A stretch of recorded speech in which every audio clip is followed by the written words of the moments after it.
Welcome back to my channel. आज की ये वीडियो आप लोगों के लिए बहुत ही इम्पोर्टेंट होने वाली है क्योंकि इस वीडियो में मैं आप लोगों के लिए ऑर्गेनिक केमिस्ट्री की स्टार्टिंग कर रही हूँ। ये ऑर्गेनिक केमिस्ट्री जानने के लिए, उसको समझने के लिए आपको बेसिक जानकारी होना बहुत ज़रूरी है। 9th, 10th, 11th, 12th सभी के स्टूडेंट्स इस वीडियो को देख करके अपनी नॉलेज को बढ़ा सकते हैं, बेसिक जानकारी ले सकते हैं। तो इस वीडियो में मैं आप लोगों के लिए ऑर्गेनिक केमिस्ट्री की स्टार्टिंग कर रही हूँ। तो देखिए चलते हैं। इस वीडियो में मैं आप लोगों को पढ़ाऊंगी कार्बनिक यौगिकों की संरचनात्मक निरूपण। कार्बनिक यौगिकों का संरचनात्मक निरूपण, कार्बनिक यौगिकों को किस किस सूत्र के द्वारा, किस किस संरचना के द्वारा प्रदर्शित किया जाता है, इस वीडियो में मैं आप लोगों को यह बताने वाली हूँ। इस जानकारी को पढ़ने से पहले आप लोगों को ये पता होना चाहिए कि ऑर्गेनिक केमिस्ट्री, कार्बनिक रसायन या कार्बनिक यौगिक हैं क्या। पहले आप इसको जानना चाहिए। तो जो कार्बनिक यौगिक है वो कार्बनिक यौगिकों की जब उत्पत्ति हुई प्राचीन समय में, तो यह माना जाता था कि जो कार्बनिक यौगिक है वो कार्बनिक यौगिक सजीवों से उत्पन्न होते हैं, यानी वनस्पतियों से और जीव जंतुओं से उत्पन्न होने वाले ये यौगिक हैं। क्योंकि कार्बनिक ऑर्गेनिक को कहा जाता है और ऑर्गेनिक का मतलब होता है जिसमें जीवन, ठीक है। इस कारण से इसकी उत्पत्ति पहले के समय में सजीवों से मानी जाती थी और यह माना जाता था कि ये सजीवों से प्राप्त होने वाले यौगिक हैं। लेकिन एक साइंटिस्ट थे, रसायनज्ञ थे, वोलर साइंटिस्ट ने इसे प्रयोगशाला में यूरिया को निर्माण करके यह सिद्ध कर दिया कि इसकी उत्पत्ति अकार्बनिक यौगिकों से हो सकती है, ठीक है। उन्होंने अकार्बनिक यौगिकों को लेकर के यूरिया का निर्माण प्रयोगशाला में किया था, जिसके कारण यह वैज्ञानिक फिर मानने लगे कि यह केवल सजीवों से प्राप्त होने वाले यौगिक नहीं है, इनको हम अकार्बनिक यौगिकों से भी प्राप्त कर सकते हैं। अब जो कार्बनिक यौगिक है उसमें मेन रूप से सबसे अनिवार्य आवश्यक तत्व होता है वो है कार्बन। लेकिन कुछ इस प्रकार के भी कार्बन के यौगिक हैं जिन्हें ऑर्गेनिक यौगिकों में या ऑर्गेनिक केमिस्ट्री में नहीं रखा जाता, जैसे कार्बन मोनोऑक्साइड हो गया, कार्बन डाइऑक्साइड हो गया। ये इस प्रकार के कार्बन के यौगिक हैं जिनको अकार्बनिक रसायन में पढ़ा जाता है, इनऑर्गेनिक केमिस्ट्री में पढ़ा जाता है, क्योंकि इनके जो गुण थे वो अकार्बनिक रसायन से मिलते जुलते थे। इस कारण से उन्हें इनऑर्गेनिक केमिस्ट्री में पढ़ा जाता है। तो आजकल जो आधुनिक परिभाषा है कार्बनिक यौगिकों की देने की कि कार्बनिक यौगिक किन्हें कहा जाए, तो कार्बनिक यौगिक हाइड्रोकार्बन तथा उसके व्युत्पन्नों को कार्बनिक यौगिकों में रखा गया। हाइड्रोकार्बन और उसके व्युत्पन्नों को कार्बनिक यौगिकों में रखा गया और जो कार्बनिक यौगिक है उसमें मेन अनिवार्य आवश्यक अंग कार्बन होता है। जो कार्बनिक यौगिक होते हैं वो कार्बनिक यौगिकों की जो संख्या है वो बहुत अधिक है, 10 लाख और उससे भी अधिक कार्बनिक यौगिक, और लगभग हर साल 7000 या उससे अधिक कार्बनिक यौगिकों का निर्माण हो रहा है। जबकि अकार्बनिक यौगिकों की बात करें तो इनकी संख्या बहुत ही सीमित है, लगभग 7500 के लगभग अकार्बनिक यौगिक है ना। तो जो कार्बनिक यौगिक है उनकी इतनी अधिक संख्या होने के मेन दो कारण हैं। पहला यह है कि जो कार्बनिक यौगिक हैं उनमें जो कार्बन परमाणु होता है वह दूसरे कार्बन परमाणु के साथ बंध के द्वारा जुड़ता जाता है और उसमें श्रृंखलन का गुण पाया जाता है। श्रृंखलन को कैटिनेशन भी कहते हैं, यानी कार्बनिक यौगिकों में कार्बन में कौन सा एक गुण पाया जाता है, श्रृंखलन का गुण पाया जाता है, कैटिनेशन का एक गुण पाया जाता है। कैटिनेशन का गुण क्या है, कार्बन दूसरे कार्बन के साथ एक बंध के द्वारा बंधा होता है, वह कार्बन अन्य किसी कार्बन परमाणु के साथ बंध के द्वारा बंधा हुआ है। ऐसे ही यह श्रृंखला दो प्रकार से हो सकती है, सीधी श्रृंखला और शाखित श्रृंखला। जो सीधी श्रृंखला है उसमें लगभग 60 कार्बन परमाणु आपस में जुड़ करके श्रृंखला के द्वारा यौगिक का निर्माण कर सकते हैं। 60 कार्बन परमाणु आपस में जुड़ करके, और उतने यौगिक बहुत सारे उसके ज्ञात हैं। ये सीधी श्रृंखला का एग्जाम्पल हुआ। ऐसे ही शाखित श्रृंखला, शाखाएं भी बहुत प्रकार की हो सकती हैं। शाखा में एक खुली शाखा होती है, इस प्रकार से ये कार्बन की शाखा हम निकाल लें, या कुछ इस प्रकार की शाखाएं होती हैं जिसमें कार्बन परमाणु बंद होते हैं और बंद श्रृंखला का निर्माण करते हैं। ये बहुत सारे इस प्रकार के कार्बनिक यौगिक हैं। अभी इन्हीं सबको हाइड्रोजन से सेचुरेट कर देना है। तो ये बहुत सारे श्रृंखला बनाने का गुण पाया जाता है कार्बन परमाणु में। इस कारण से कार्बन के बहुत सारे यौगिक ज्ञात हैं। तो पहला कारण हो गया श्रृंखलन का गुण होना कार्बन परमाणु में। दूसरा कारण हो गया कार्बन की जो संयोजकता होती है वो 4 होती है। वह 4 सिंगल बाड के द्वारा जुड़ करके या कार्बन के बीच में डबल बाड के द्वारा जुड़ करके या कार्बन के बीच में ट्रिपल बाड के द्वारा जुड़ करके बहुत सारे यौगिक बना सकते हैं। तो कार्बनिक यौगिकों की संख्या बहुत ज्यादा है। इसके 2 मेन कारण हैं, श्रृंखलन का गुण और कार्बन की चतुर संयोजकता। अब हम यहाँ पर देखेंगे कि जो विभिन्न प्रकार के कार्बनिक यौगिक हैं उनके कितने सारे संरचना सूत्र संभव हैं। तो इसके जो संरचनात्मक निरूपण है कार्बनिक यौगिक का वो 4 प्रकार से किया जाता है। यहाँ पर हम देखते हैं कि वो 4 प्रकार कौन कौन से हैं जिनके द्वारा किसी कार्बनिक यौगिकों की संरचना को बताया जा सकता है। तो यहाँ पर सबसे पहला है लुईस संरचना। सबसे पहली संरचना है लुईस संरचना। इस लुईस संरचना के द्वारा कार्बनिक यौगिकों का निरूपण किया जाता है। अगर हम एग्जाम्पल ले लें, जैसे हमने अभी चर्चा की थी कि जो कार्बनिक यौगिक है वह मेन रूप से हाइड्रोकार्बन तथा उसके व्युत्पन्नों का अध्ययन कराती है। तो यहाँ पर अगर हम एक सूत्र ले लें, अणुसूत्र C2H6, अणुसूत्र बनाने की जो मेथड थी वो हमने पहले ही वीडियो में आप लोगों को बता चुकी है। C2H6 क्या है? हाइड्रोकार्बन है। हाइड्रोकार्बन की और वीडियो हम अगले वाले वीडियोस पे बनाएंगे। तो जो कार्बन और हाइड्रोजन से मिलकर के बने होते हैं वो हाइड्रोकार्बन कहलाते हैं। ये यौगिक हैं। तो C2H6 में केवल कार्बन और हाइड्रोजन है, इस कारण से ये हाइड्रोकार्बन हुआ। अब इसकी लुईस संरचना किस प्रकार से देखते हैं? तो लुईस संरचना देखने के लिए हम यहाँ पर दोनों कार्बन परमाणु को इस प्रकार से रखेंगे। कार्बन के बाह्यतम कोष में 4 इलेक्ट्रॉन होता है। कार्बन के बाह्यतम कोष में 4 इलेक्ट्रॉन होता है। इन चारों इलेक्ट्रॉनों को हम एक बिंदु के द्वारा यहाँ पर डिनोट करते हैं। लुईस वैज्ञानिक ने कहा था कि जो परमाणु है उन परमाणुओं की जब हम संरचना को बनाते हैं तो परमाणुओं के बाह्यतम कोष, जिसे हम संयोजी कोष कहते हैं, उस संयोजी कोष में कितने इलेक्ट्रॉन हैं उन इलेक्ट्रॉनों को रख करके यहाँ पर बंध बनाए जाते हैं। तो कार्बन का परमाणु क्रमांक होता है 6 और 6 का जब हम इलेक्ट्रॉनिक विन्यास करते हैं तो पहले वाले कोष में 2 इलेक्ट्रॉन और दूसरे कोष में 4 इलेक्ट्रॉन आता है, यानी बाह्यतम कोष में 4 इलेक्ट्रॉन आता है। तो संयोजी कोष हो जाएगा यहाँ पर 4। अब ये 4 हाइड्रोजन यहाँ पे रखेंगे। हाइड्रोजन का यह इलेक्ट्रॉन, 1 इलेक्ट्रॉन, हाइड्रोजन का परमाणु क्रमांक 1 है, इसलिए हाइड्रोजन की जो संयोजकता होगी 1 होगी, 1 इलेक्ट्रॉन से दर्शाएंगे। दूसरा हाइड्रोजन यहाँ पर रखते हुए 1 इलेक्ट्रॉन दर्शाएंगे। अगला हाइड्रोजन यहाँ रखते हुए उसका 1 इलेक्ट्रॉन दर्शाएंगे। इस कार्बन के लिए 4 इलेक्ट्रॉन हमको इस प्रकार से दर्शाने हैं और हाइड्रोजन यहाँ पर भी 3 होंगे क्योंकि टोटल हाइड्रोजन है 6।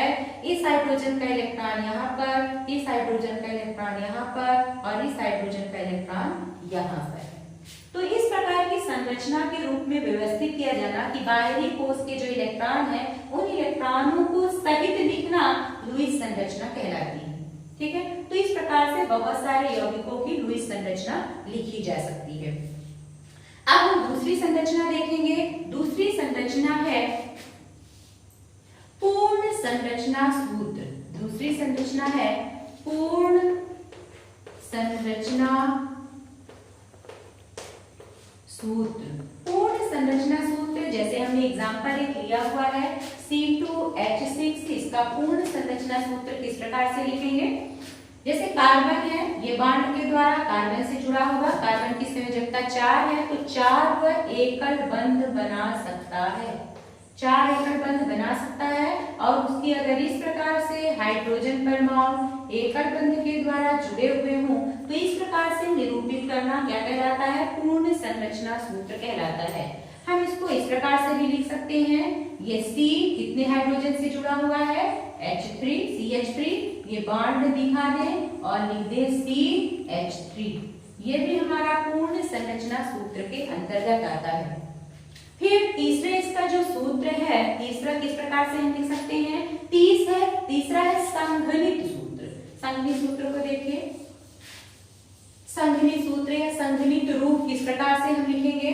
संघनित रूप जो हमारा पूर्ण संरचना सूत्र है उसी का थोड़ा शॉर्ट फॉर्म है। जैसे मान लीजिए कि हम संघनित रूप, तीसरा नंबर है इसका प्रकार संघनित रूप।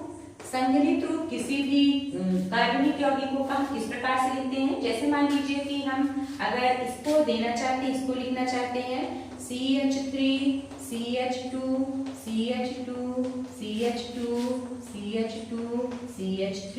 अगर ये कोई कार्बनिक यौगिक है और इसका हमें संघनित रूप लिखना है, ये किस प्रकार का कार्बनिक सूत्र है, ये पूर्ण संरचना सूत्र के अंतर्गत आएगा।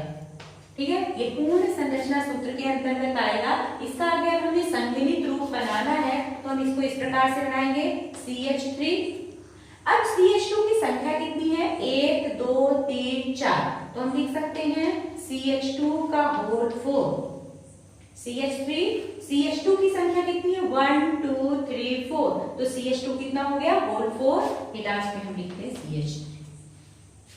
इसको इस रूप में लिखना कहलाता है संघनित रूप। फिर चौथा हम देखते हैं, चौथा इसका प्रकार है आबंध रेखा सूत्र। आबंध रेखा सूत्र को देखिए किस प्रकार से लिखेंगे। चौथा नंबर है आबंध। आबंध को हम बंध भी कहते हैं, बॉन्ड। आबंध रेखा सूत्र। आबंध रेखा सूत्र जैसे अभी हमने आपको लिखा कि CH3 CH2 CH2 CH2 CH2 CH3।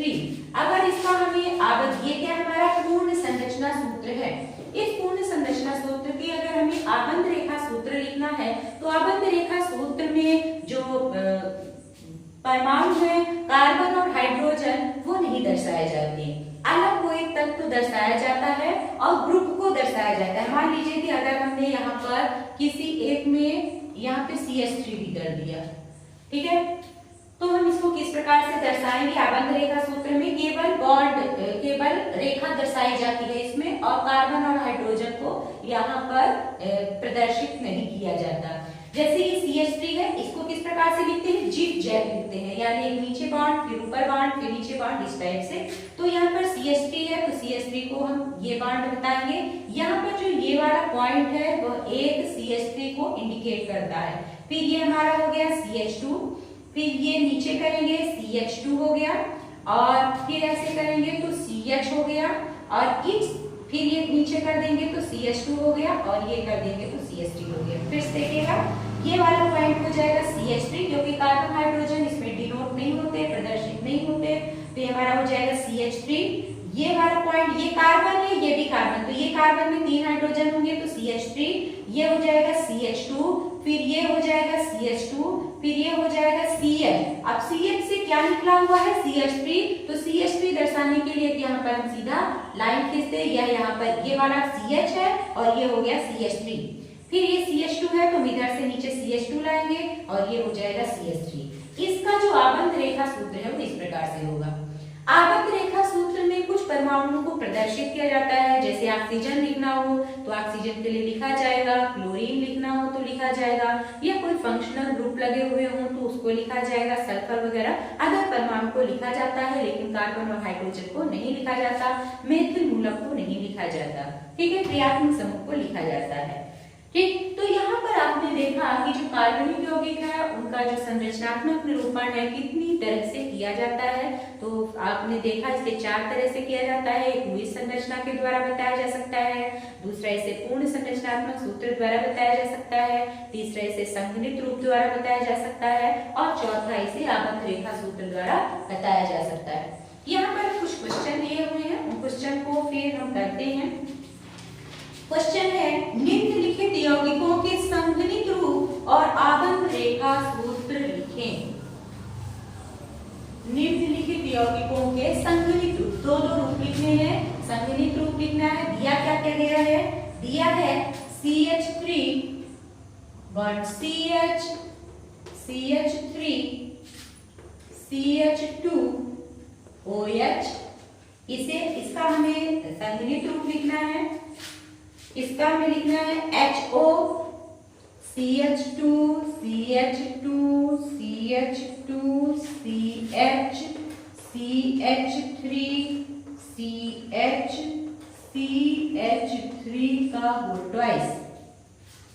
और थर्ड है N triple bond C CH OH C triple bond N। अब हमें इनका दो चीजें निकालनी है। हमें पता है कि ये कौन से सूत्र कहलाएंगे, पूर्ण संरचनात्मक सूत्र हैं। ये भी पूर्ण संरचनात्मक सूत्र हैं। पूर्ण संरचनात्मक सूत्र में इसमें किस प्रकार से कार्बन और हाइड्रोजन को बंधों के द्वारा अलग अलग बॉन्ड के द्वारा प्रदर्शित भी किया जा सकता है और इस तरह से भी लिखा जा सकता है। ये सभी पूर्ण संरचनात्मक सूत्र हैं। इनका संघनित रूप देखिए किस प्रकार से लिखेंगे, संघनित रूप। इसका संघनित रूप होगा, देखिए CH3 दो CH3 हैं जो एक ही कार्बन से जुड़े हुए हैं। इस कारण से हम यहाँ पे लिखेंगे CH3 का होल ट्वाइस। CH3 दो हैं जो एक ही कार्बन से जुड़े हुए हैं, इसलिए CH3 का होल ट्वाइस हो जाएगा। फिर लिखेंगे CH, फिर लिखेंगे CH2OH। ठीक है। फिर इसका हम देखते हैं आबंध रेखा सूत्र क्या है।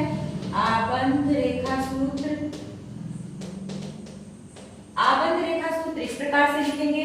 CH3 है तो देखिए CH3 इस प्रकार से ये करेंगे तो ये पॉइंट CH3 हो जाएगा, फिर ये CH हो जाएगा, फिर इसमें चलते हैं ये CH2 हो जाएगा और CH2 से क्या जुड़ा हुआ है, OH जुड़ा हुआ है।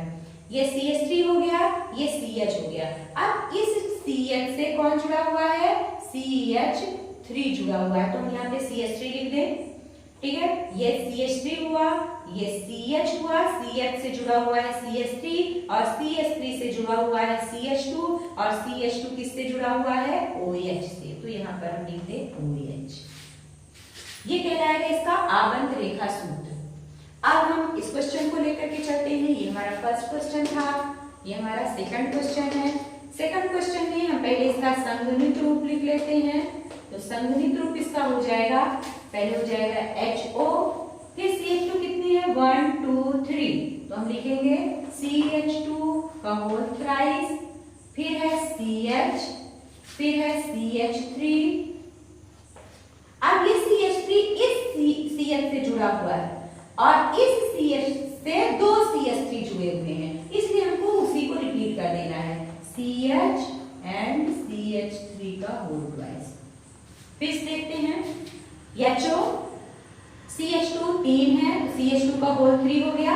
जो हमारे लगातार बॉन्ड में होंगे, अगर वो बार बार रिपीट हो रहे हैं तो उनको हम इकट्ठा करके जितनी बार रिपीट होते हैं वो नंबर लिख देंगे। फिर उसके बाद जो CH है, ये CH3 जो है ये CH से जुड़ा हुआ है, फिर CH3 इसको हम लिख देंगे क्योंकि ये CH3 इस C से जुड़ा हुआ है और ये जो CH3 इस C से जुड़े हुए हैं, इसलिए इनको हम अलग अलग लिखेंगे, CH CH3 CH CH3 का होल ट्वाइस। अब इसका आबंध रेखा सूत्र बनाते हैं। आबंध रेखा सूत्र, आबंध रेखा सूत्र के लिए हम यहाँ से स्टार्टिंग करेंगे। ये हो गया हमारा CH2, ये हो गया हमारा CH2, फिर यहाँ हो गया CH2 3, फिर ये हो गया CH, फिर CH से जुड़ा हुआ है CH3, CH3 से जुड़ा हुआ है CH और CH3 से ये जुड़े हुए हैं दो हमारे CH3। फिर देख लीजिएगा, ये हमारा यहाँ से स्टार्टिंग हुआ CH2 की। अब CH2 से स्टार्टिंग हुआ तो हम यहाँ पे क्या ऐड कर सकते हैं, OH। OH ये है, ये किससे जुड़ा हुआ है, CH3। हमने कहा था कि जहां पर ऑक्सीजन होगा उस ऑक्सीजन को देना जरूरी रहेगा, इसलिए ये फंक्शनल ग्रुप में आ जाएगा, एल्को वाली। ये OH यहाँ पे लिखेंगे, फिर अब ये CH2 हो गया, फिर ये वाला पॉइंट हमारा CH2 हो गया, फिर ये हमारा पॉइंट CH2 हो गया, ये हमारा पॉइंट CH हो गया। अब इस CH से जुड़ा हुआ है CH3, तो ये हमारा पॉइंट CH3 हो गया। CH3 को नहीं लिखा जाता, CH3 हो गया। फिर देखिएगा ये CH से क्या जुड़ा हुआ है, CH, तो ये CH हो गया। अब CH से दो में मूलक जुड़े हुए हैं, तो ये CH3 और ये CH3 के लिए हो गया। तो ये हो गया हमारा सेकंड नंबर के लिए। थर्ड नंबर पे देखते हैं, ये है हमारा थर्ड नंबर। थर्ड नंबर के लिए देखिए, पहले हम संघनित रूप इसका लिख देते हैं, संघनित रूप। तो संघनित रूप इसका क्या है, CN,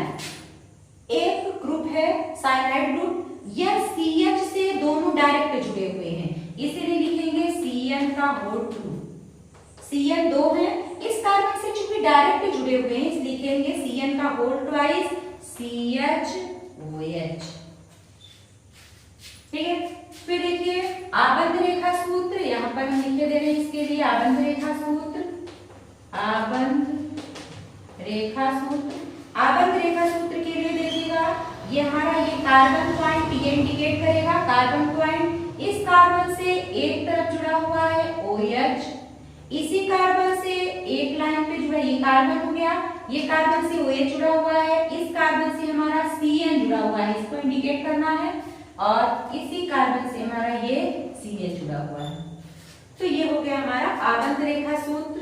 यहाँ पर हमने देखा कि कार्बनिक यौगिकों की संरचना को कितनी प्रकार से निरूपित किया जाता है। इसके आगे वाले वीडियो में हम कार्बनिक यौगिकों के बारे में और जानकारी लेंगे। बाद में हम यहाँ पे IPSC नामकरण भी पढ़ेंगे। तो आज की वीडियो में इतना ही। वीडियो पसंद आने पर लाइक शेयर कर दीजिएगा, और जिन स्टूडेंट्स ने अभी तक चैनल को सब्सक्राइब ना किया हो, अगर आपको इन्फॉर्मेशन मिल रही हो, आपको वीडियो अच्छे पसंद आ रहे हो, तो आप इसको सब्सक्राइब कर दीजिएगा। जो सब्सक्राइब ना किए हुए हो वो सब्सक्राइब कर लेंगे। Thank you.